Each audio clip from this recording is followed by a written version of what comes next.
Возвращение к истокам. В Чувашском ТЮЗе состоялась премьера художественного фильма режиссера Юрия Юмана «Тайны древней Волги».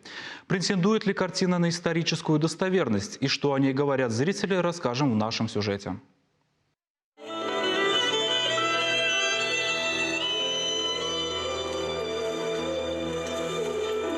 Война не повод смотреть друг на друга со злобой.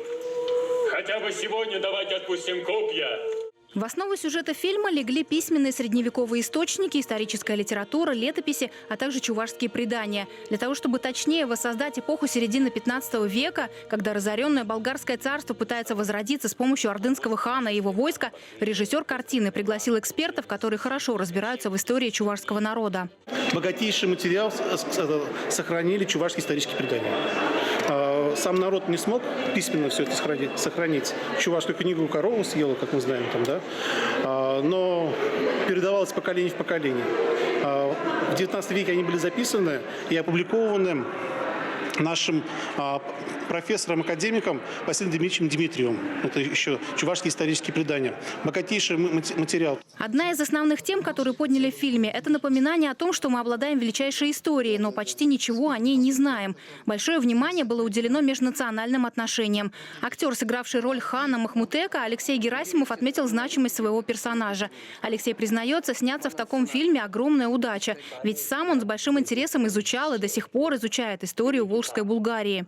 Мне было очень интересно играть эту роль, потому что я изучал историю Волжской Булгарии, до сих пор изучаю. Вот как актер мне было очень интересно, потому что я очень этого хотел, наверное.